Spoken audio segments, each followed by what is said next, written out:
Welcome to 99 TV legal. నేను లక్ష్మి.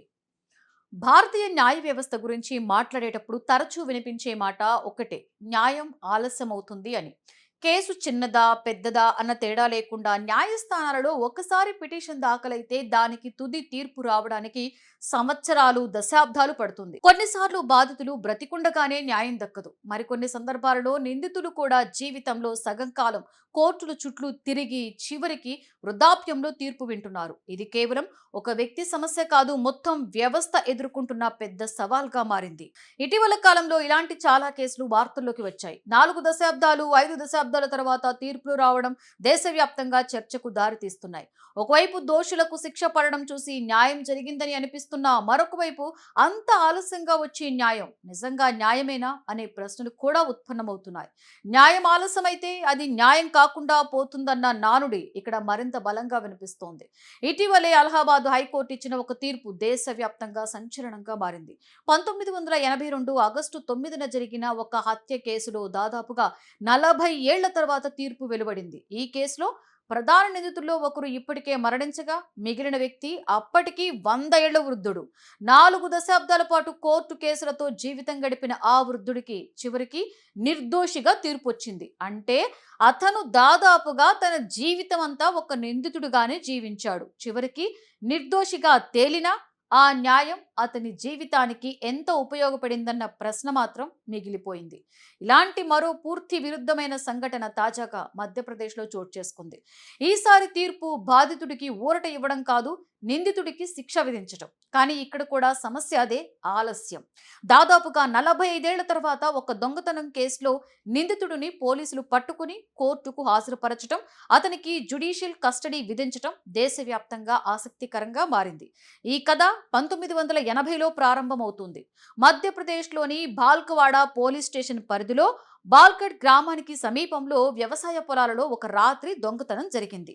సలీం అనే యువకుడితో సహా 7గురిని కలిపి అప్పట్లో సుమారుగా 100 రూపాయలు విలువైన గోధుమలను పొలాల నుంచి తీసుకెళ్లారనే ఆరోపణలు వచ్చాయి. నేటి రోజుల్లో 100 రూపాయలు చాలా చిన్న మొత్తమే అయినా కూడా 1980లో గ్రామీణ ప్రాంతంలో అది పెద్ద మొత్తమే. రైతులకు అది గణనీయమైన నష్టమే.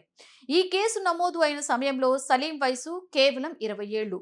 పోలీసులు అరెస్టు చేస్తారన్న భయంతో సలీం కుటుంబం ఒక్కసారిగా ఊరు విడిచి చెల్లిపోయింది. బాల్గఢ్ గ్రామం నుంచి పొరుగున ఉన్న ధార్ జిల్లాలోకి పారిపోయారు. అక్కడ బాగ్ అనే ప్రాంతంలో సలీం కొత్త జీవితాన్ని మొదలుపెట్టాడు. ఎవరికి అనుమానం రాకుండా చిన్న దుకాణం పెట్టుకుని వ్యాపారం మొదలుపెట్టాడు. క్రమంగా కష్టపడి పని చేస్తూ వ్యాపారాన్ని పెంచుకున్నాడు. కుటుంబం స్థిరపడింది. పిల్లలు మనవళ్లు కూడా వచ్చారు. సలీం జీవితంలో ఆ పాత కేసు ఒక మరిచిపోయిన జ్ఞాపకంగా మారిపోయింది. సలీం మనసులో ఒక భావన బలంగా నాటుకుపోయింది. ఇంతకాలం అయిపోయింది కదా, ఆ కేసు ఎవరు గుర్తు పెట్టుకొని ఉండరు, ఫైల్ ఎక్కడో మూలపడిపోయి ఉంటుంది అనుకున్నాడు. నిజానికి చాలా మందిలాగే అతను కూడా భారతీయ న్యాయ వ్యవస్థలో ఆలస్యం అనేది సహజమే అని భావించాడు. కాలం గడిచిపోయిందంటే కేసు కూడా అంతే అన్న భ్రమలో జీవించాడు. కానీ కథ అక్కడితో ముగియలేదు. ఇటీవల కాలంలో మధ్యప్రదేశ్ పోలీసులు రాష్ట్ర వ్యాప్తంగా ఒక స్పెషల్ డ్రైవ్ ని ప్రారంభించారు.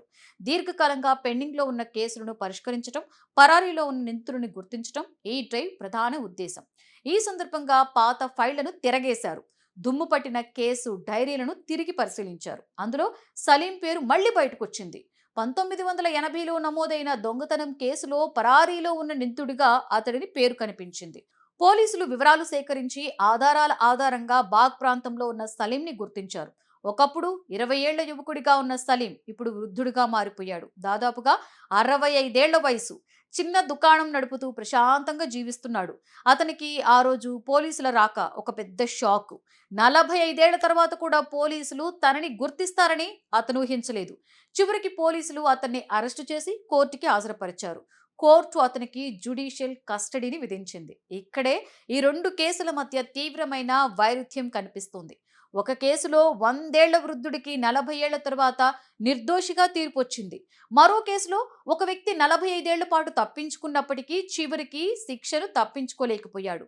ఒకటి బాధితుడికి ఆలస్యమైన న్యాయం, మరొకటి నిందితుడికి ఆలస్యమైన శిక్ష. 2 సందర్భాలలోనూ ఆలస్యం అనే మాట ఒక్కటే వినిపిస్తుంది. ఈ సంఘటనలు భారతీయ న్యాయ వ్యవస్థపై ఒకవైపు నమ్మకాన్ని కలిగిస్తున్నాయి. ఎంత కాలం గడిచినా కేసు మరిచిపోయినా చట్టం తన పని తాను చేస్తుందన్న భావన బలపడుతోంది.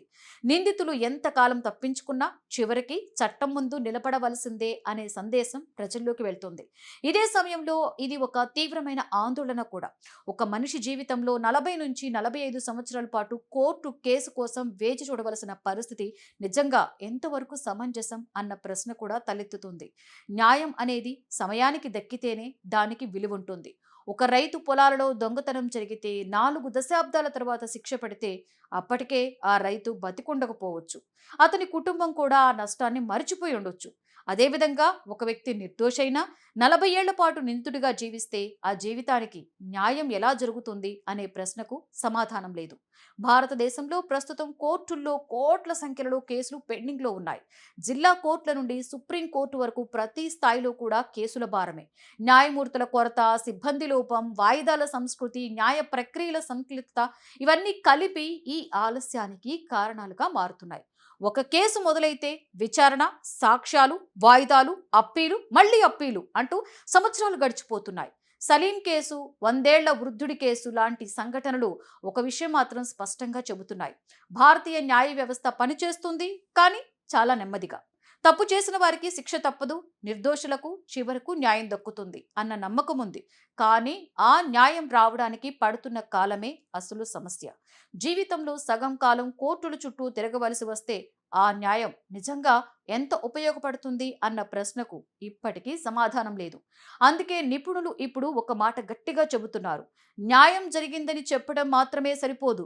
న్యాయం సమయానికి జరగాలి. లేదంటే అది న్యాయం కాకుండా ఒక కేవలం న్యాయ ప్రక్రియగా మాత్రమే మిగిలిపోతుంది. సలీం లాంటి వారు 45 ఏళ్ల తర్వాత అరెస్ట్ అవ్వడం ఒక హెచ్చరిక. అలాగే 100 ఏళ్ల వృద్ధుడికి నిర్దోషిగా తీర్పు రావడం మరొక హెచ్చరిక.